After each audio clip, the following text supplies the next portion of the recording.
Hello, everyone. Welcome along to the Event Industry News podcast with me, James Dickson, wishing you all a very good morning, afternoon, or evening, whenever or wherever you tune into today's podcast from. And we're going to be talking, I suppose, I dare say to use the word recruitment. That might be a bit too fluffy. We've been talking about employment, recruitment, and jobs within the events industry on recent episodes of the podcast for regular listeners and followers, and I suspect that's going to be stuff that we will inevitably touch on at certain points of today's podcast. All will become clear as always as we welcome our guest and we welcome our topic. 30% of workers are quiet quitting their roles. Why is this bad for your business, and what can you do about it? And more importantly, to kick things off, what is quiet quitting?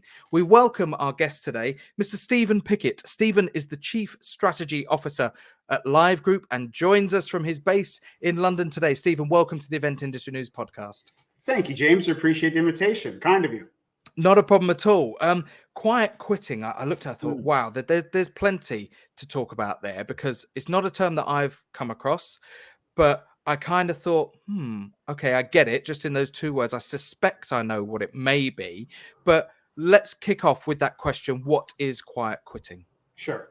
There's actually a little bit of debate that's going on right now about what quiet quitting actually is. Initial intent was to imply people that are doing the bare minimum for their job. I don't mean they're trying to go above and beyond and they're just working 9 to 5. They're literally working potentially from home or from outside their main office, and they're doing as little as they possibly can to get by. There's also the other thought that quiet quitting is people just doing what the company is actually paying them to do, and they're not going above and beyond. Mm-hmm. In this particular case, the study was referring to the fact that people are not even really doing more than the bare minimum of showing up, answering emails briefly, attending meetings only if they have to, just doing enough to get by. And basically what it's referring to a certain extent, and the way that we're interpreting it, is that engagement in organizations is decreasing. And is that laziness in the workforce, or is that a lack of inspiration from the employer? We're seeing that it's mostly a lack of inspiration. People are not wanting to go and do the full amount of their job because they're not feeling engaged with their organization.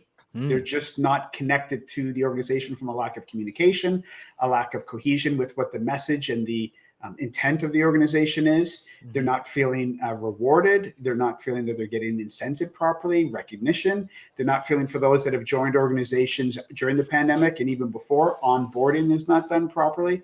So they're just not feeling connected to the organization. And so slowly but surely, there are people that are then deciding to do less and less at their job. And effectively, this is where the quiet quitting comes from, because they may still be employed, but effectively they may be contributing to the company no more so than somebody who doesn't work for the company at all. Correct. And you have software out there where people can see when you're actually moving your mouse. But then there's software out there now that will automatically move your mouse for you so that you don't actually have to do it. So there's always a hack.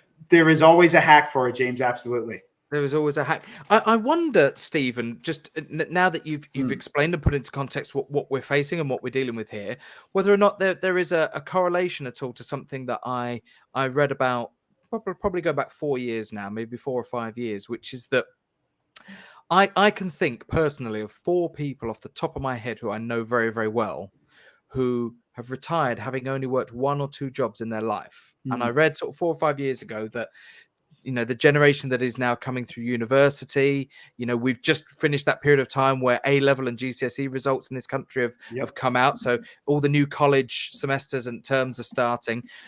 That millennials, Gen Z, whatever you want to call them, coming through employment now will likely have, I think, something like 8, 9, 10 different jobs in their career cycle, maybe even more. I know people, in their early 20s who've started jobs, they work there 18 months, 2 years, and they move on to something else. And I say, well, what went wrong? Well, nothing. I just moved on somewhere else. Is there a correlation between that attitude and what we're seeing in career pathways for young people now and some of this quiet quitting where they know they're going to move on to another job in 2 years? So, I'm just going to go through the motions. Absolutely. Part of it has to do with how engaged, as I mentioned before, people are to the organization. And that becomes a lot more difficult to do if you're not proactive in making sure that in a hybrid work environment, you are connected to your employees. But people are getting away and saying, okay, you know what? I've been there. I've done that. There isn't an educational program to help me learn more and advance within the organization. There isn't the opportunity for recognition for doing a great job. There used to be, 3-4 years ago, if you had an organization you did really well, you could quickly gather everybody together. Hey, let's celebrate Sally or Bob in terms of something they've accomplished. Let's have a quick lunch out. Let's stay for drinks. So that recognition starts to dissipate, and that ability for people to also see where their career path can take them, that training, that continuous development, people aren't just going to be getting that the same way in a hybrid work environment unless an organization really invests the time and resources to do that. So even more so with that new generation, as you talk about, people are more inclined to look elsewhere. It's always greener on the other side. Yeah. And we're seeing that people are actually doing that. In statistics, Gallup has done a couple of polls where they say that 74% of employees are actively looking for jobs within 6 months of starting a new job. Wow.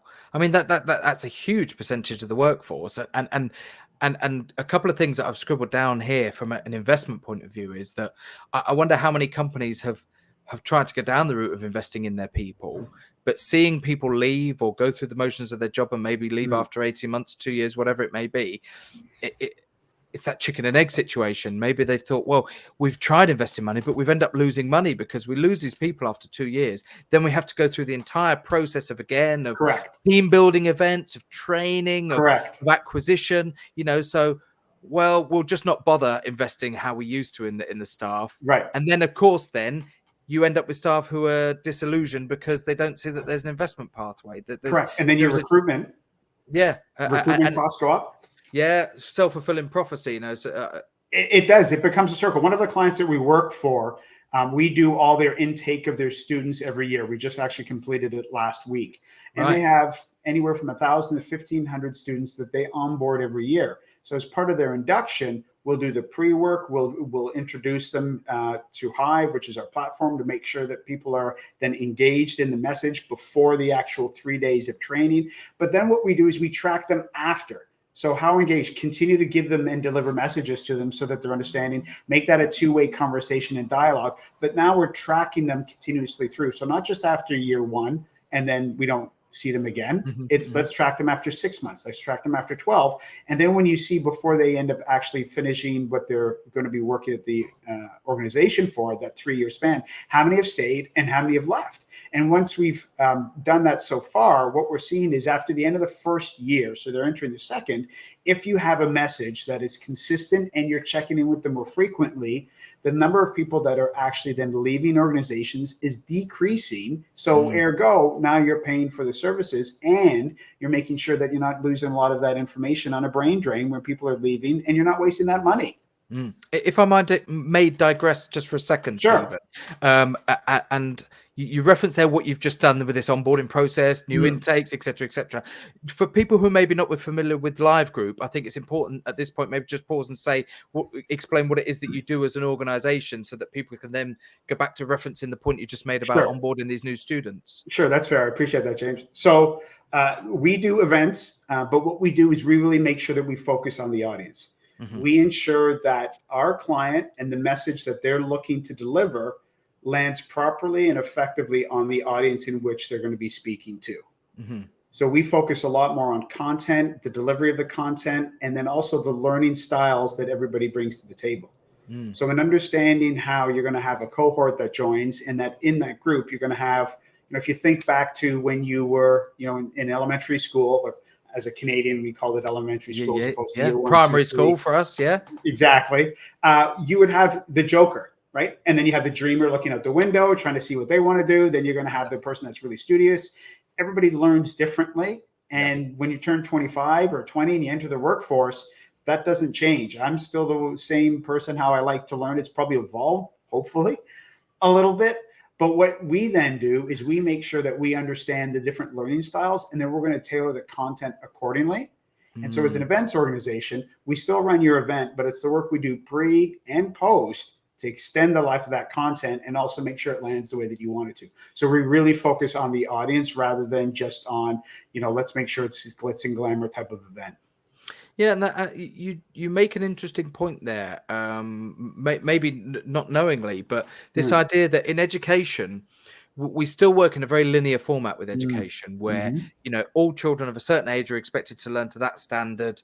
And in that way, boom, boom, boom, boom, boom, you progress through your year groups, through your classes, through your grades. I think to maybe use the elementary school sort of terminology. You Yeah. grade 1, grade 2. But the point is then that we are still expected, I suppose, in some respects, to learn and develop our careers in a similar sort of linear fashion Yeah. when we enter the workplace, and maybe not enough employees, particularly with large numbers of employees, understand that their employees are going to develop and learn at different rates in different Right. ways. So Yeah. one way of teaching one person how to do one particular task maybe won't resonate with somebody else. They may need a completely different way of doing it. Correct. Correct. And if you have people that are more hands-on, they're going to be more tactile in how they want to learn, right? If you just think of it as, for me, hockey, for others might be football, how are Sure, you yeah. going to want to consume your game match? Is that going to be on an iPhone? Is that going to be in a pub? Is that going to be in your living room? Is that going to be on your laptop? Everybody's going to watch the same match, but it's going to be in different ways that you're going to be watching it. Same as with education, the same as with the content delivery. You can have the same content delivered, but it's not going to be straight to say you go from point A to point B. Sometimes you need to deviate to get to your end point and make sure that the content is being understood the way that you want it to, so people can actually learn.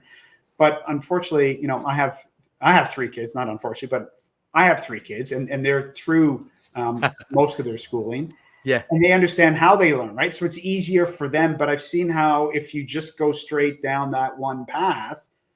And so, I mean, to just bring it back to the topic, well, how engaged are you going to be if, there's some recognition program at work and all it is an email sent out that says, you know what, thank you, Sarah, you did a great job here. Here's an email gift card for £10 at Amazon.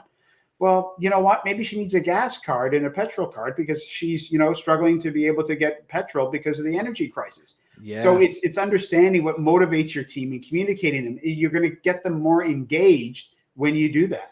Yeah, I agree, and I'm reminded of a conversation that I had recently with somebody regarding recruitment. That it is, and this was actually at a live event. I was doing the AV and production at a conference, and they had a recruitment specialist, not from the events industry, actually from the care home sector of all things. The managers of care homes for the elderly, and they were talking in their industry at the moment. It is the advantage is to the employee at the moment. Yeah. There are more jobs available than there are people to fill those. And so employers are having to be told and encouraged, and in some cases, really sort of beaten around the head with a stick to say, you cannot approach this subject in the manner that you've done it for years and years. You really do have to break away from some of your traditional thinking when it comes to recruitment. And that in turn flows into the training and the engagement that you offer those employees once they're on board with your business. It brings us full circle back to this quiet quitting. How many people are quite happy with the salary that they're receiving and just think, well, I can check a few emails, tick a few boxes, submit the report at the end of the week, and I still got my paycheck and I can go off and do what I want at the weekends and in the evenings. That there is very little inspiration to do that now. And if we bring that into the events industry, which is where we both work, that having people who are engaged and who want to go the extra mile is mission critical. Anybody who's ever been involved in an event knows that people who work in events don't just have one job. They're going to be asked to do multiple different things. And if you've got people who are not engaged and who are not willing to go that extra mile in the events industry, you're going to have events ultimately that are really going to start falling over. Absolutely. And so Gallup came out with a poll a couple of years ago, and they said that disengagement at work leads to about 70 billion pounds a year in lost productivity. So if you have a workforce that's not engaged, and you have some that are taking it to a bit more of an extreme and you're quietly quitting and doing less than, the bare minimum, if you will. And then you get to an industry like ours where we're in events and we're trying to communicate with people and we're trying to usually make people happy and have some of the glitz and glamour. And then you're not connecting with your audience properly, let alone maybe not even your own workforce. Well, what kind of event are you going to be putting on? What kind of message are you going to be delivering? Is that message going to be landing effectively? And are you going to be getting the results that you want to get at the end of it if you're not doing it properly? So it's okay. Why are the event industry news people talking about quiet quitting, and how does it really does stream from our own industry in terms of making sure our own teams are engaged, but at the same point in time, making sure our clients are having that conversation with their team members to make sure that they're feeling engaged, and that communication and having events that are hybrid when you can't necessarily get everybody together, and with those different learning styles we talked about where maybe not everybody's comfortable to get together. With COVID, it used to be where, people would say they're going to go to work and show up regardless. Well, now people are a lot more comfortable to say, I'm not able to because I have childcare, or Yeah. I'm not able to because I have to look after my parents because they're elderly, or I have mental health issues and I don't feel confident going into the office today because I'm still concerned about COVID, or I struggle with depression, as not because of COVID, Yeah. but because I struggle with depression. I Yes. still want to work, so I need a hybrid event.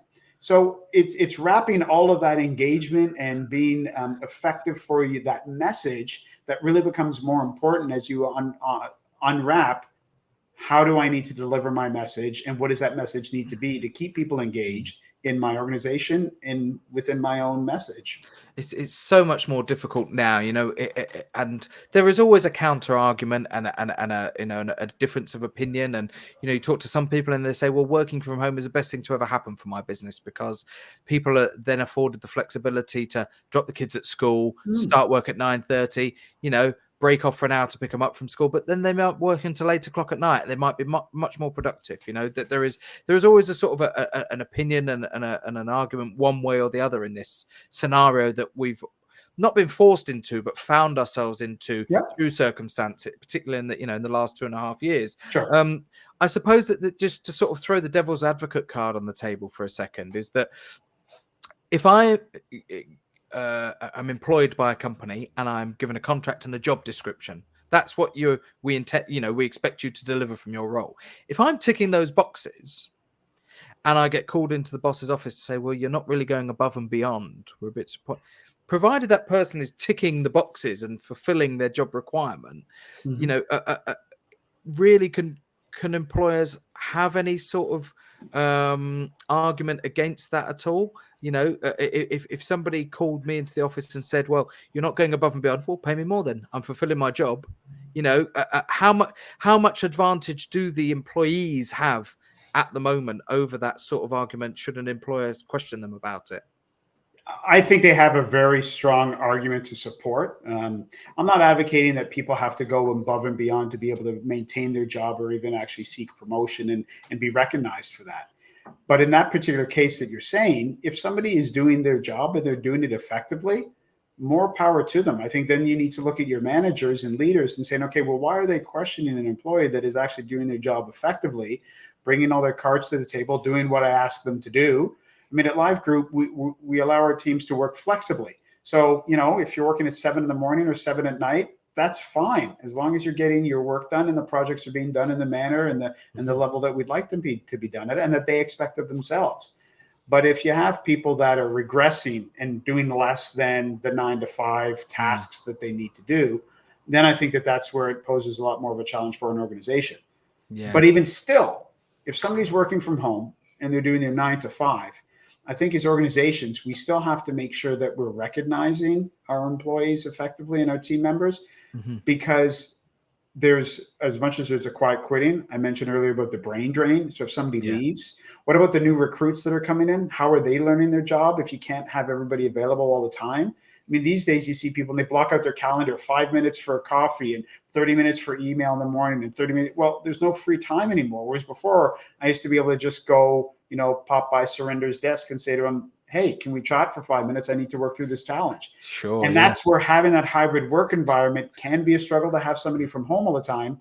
Not saying it's amount of effort, but it's up to us as employers to figure out how do we engage with our team members so they're not feeling that disconnect, and that we're still getting information from them that they can pass on to other parts of the organization, and that doesn't get lost. And maybe this comes back round to business leaders really understanding and identifying and promoting the inspirational aspects of their business and what they do as a business. I look at something like the food industry, the food service industry, the restaurant industry, the high end of the restaurant industry, and you look at your Gordon Ramsays and your Yeah. Ramon Blancs and, the big Michelin-starred chefs, they will all talk about their younger days where they were at the restaurant at 7 o'clock in the morning, Yeah. chopping vegetables, taking deliveries in, working 14, 15, 16-hour shifts, putting the hours in. Why? Because they were inspired to do so, because that's really what they wanted to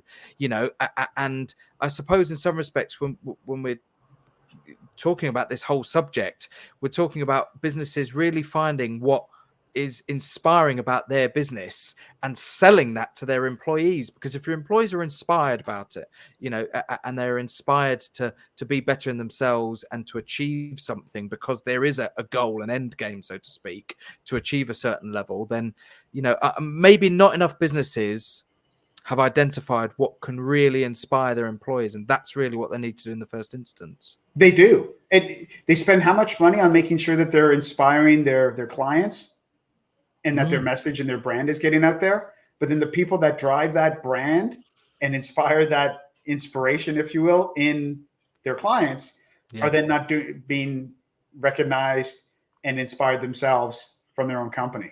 Yeah. So that's where that making sure that you're engaging with your team, making sure that you're providing proper onboarding. What's your reward and recognition program look like? How do you have one-on-ones with your employees if they're hybrid? Are they in person? Are they online? How do you build that rapport with somebody when it's okay, I'm going to have a 10-minute meeting with you every Monday at 9 a.m. to see how your weekend was? Well, that's going to feel really relaxed and conversational. Like it's going to, kind of build a relationship and rapport with somebody and help to inspire them. Different people have different things that motivate them. Some people are going to have young kids and are motivated by more time off. Some people are going to be motivated by money. Some people are going to be trips, recognition, title.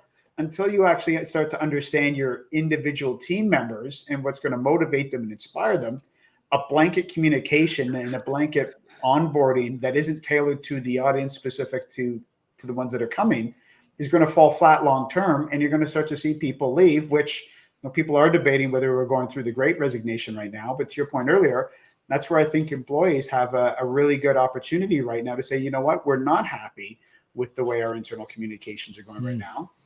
And it needs to change. And we need to understand what is going on in our organizations. And we need to feel inspired by it so we can inspire our clients.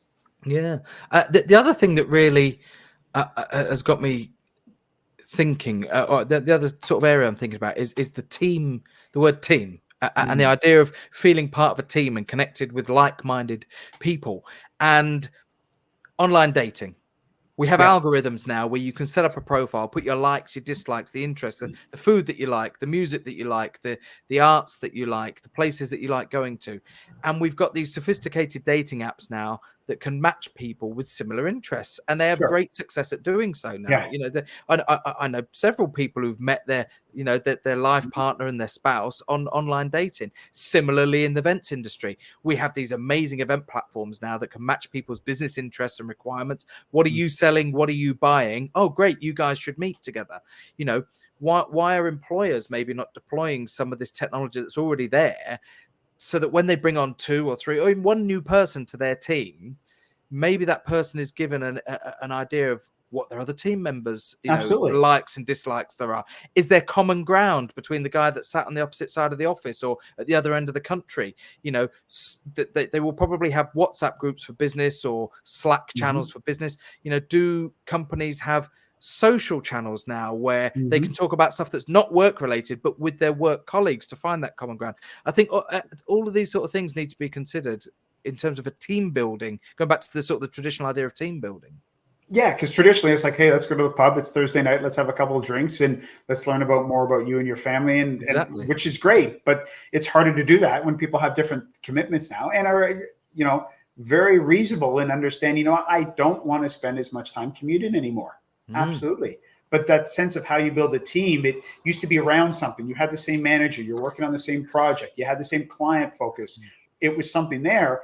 It's still there in the organizations, but it's harder to build that rapport when it's not face-to-face. It's harder to build that rapport when an organization may not support ways to do it, as you mentioned, whether it's team chats or different ways that you can build that, or doing on-site client visits.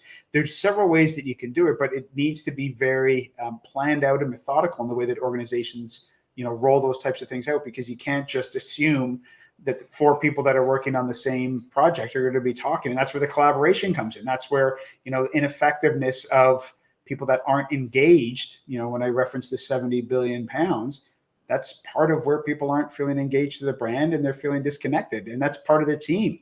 Oh my gosh, it used to be a day when I could just go walk over to somebody's desk and say to them, hey, you know what, can you assist me on this? And I can build rapport and learn, hey, there's a picture on their desk of XYZ, and there you go. Now you know that they have a dog. But if you don't have that app that you talked about, you're going to say, hey, I know I'm new to the company. Do you have a dog? Nope. Cat? Nope. Hate animals. Do this. Okay. What's our common ground we can talk about other than the fact that we used to do the same job, or we do the same job? Yeah, it's a crazy one, isn't it? Because we live in such a different world now when it comes to our day-to-day work. I rewind the clock 15 years, and well, even less than that now, probably 13 years, and I was very much, it was day to day. It was into the office at 9 o'clock, finished at 5 o'clock. I worked in advertising and advertising sales, so you'd be on the road maybe some days meeting clients, and it was. When I think about how far we've come and how much things have changed in that period of time, it is phenomenal. It used to be suit, tie, smart shoes, business bags, briefcases, paper in there. And even in the most sort of blue chip and white collar of industries now, if you walk through the city of London where you are, you how often do you see people walk into work in a suit and tie now? Even little things like that. The way that we work, the way that we approach work is so different nowadays. And yet, for many businesses, they're still operating in a manner that was maybe relevant and suitable 20 years ago, that hasn't kept up with the change in people's working practices that we see today. Very much so. Now, the suit and tie, I love wearing a suit and tie. I always have loved wearing a suit and tie. I'm that anomaly. But don't get me wrong. I also, like going to the office like it was, super hot in August, and wear a pair of shorts and a shirt. I'm all for that. I don't know. I just want to make it feel like I'm a movie star. Yeah. But you're absolutely right. It's evolved. And I don't think business has caught up with ways, to catch up to that evolution. And when you look at, where we were 2.5 years ago to having to be here now, I think we would have got here, but we were just sped up really quickly, and trying to figure out how can we still have that camaraderie? How can we still understand what our work environment needs to be? I mean, it used to be that everybody used to have an office, and then it was cubicles, then it was open space, and then it was hotel desks. And then it became, now you have to have dividers with COVID if you're going back. Now it's going back, well, do we need offices? And well, we don't need an office. And how much real estate do we actually need? Because, well, people are working from home now. But then you find people love to work from home, but they don't necessarily want to work in their home anymore. They want to work from other locations.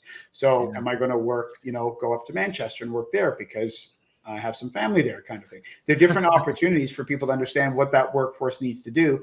And as much as people want to say it's going to be driven by, are you getting your work done in that time frame? Short term, that works. But there's too much information, too much data that is being lost by people doing that we have to figure out a way to capture that. And still, at the same time, recognize people want to work in a different way than they did 5 years ago.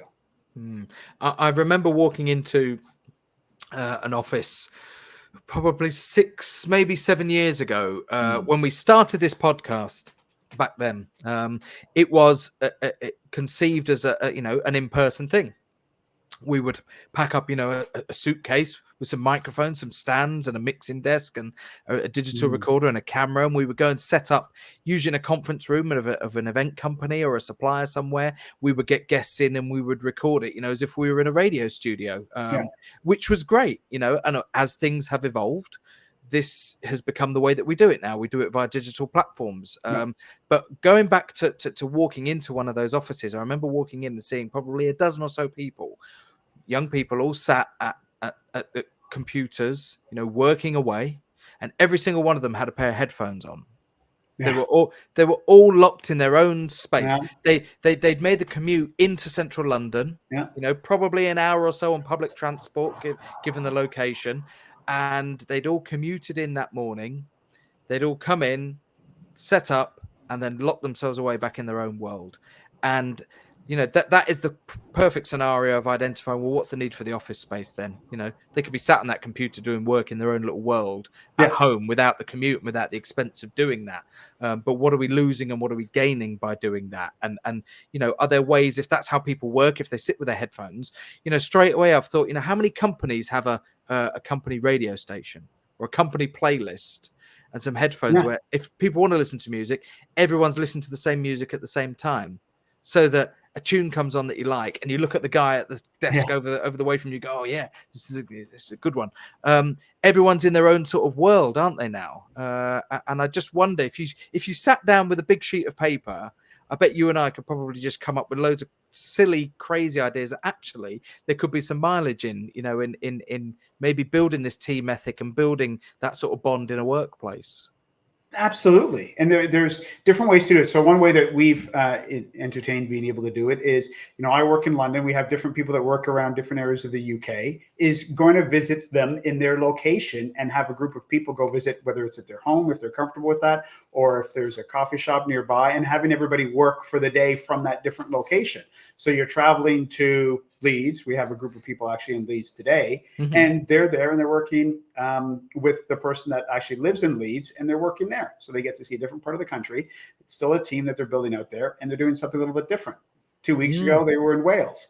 So it's trying to do things where people can come up with different ideas to do. I mean, I've only been in the events industry for 6 months. I've been in the UK for 10 months. So it's relatively new for me in how we're trying to do it in the UK. Prior to that, I worked for a Canadian company, and I was afforded the opportunity, sadly, during COVID, to be able to do my job in London.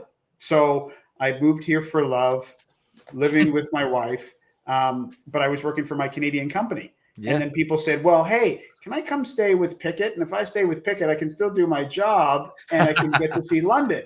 So that's for me where the idea started to come from. But it's just that idea of doing things different out of the box, because that's what people were doing 15 years ago is, okay, how can we do something different to build that team, that sense of camaraderie, that sense of brand affinity, that the more that you have it, people are going to stay with your organization. And it takes work and effort. But if you communicate effectively and you have the mindset of trying to do it, there are ways to be creative to come up with stuff. Yeah, and well, I'm one eye on the clock, but this is a fascinating conversation. I feel like it's one of those that I could probably ramble on for hours about. But I know a lot of people. It almost it got to the point of being mocked. Like the Google offices where you would have coffee shops and slides for people to slide down from one floor to the next, and bean bags to relax on, and meditation zones, and etc. etc.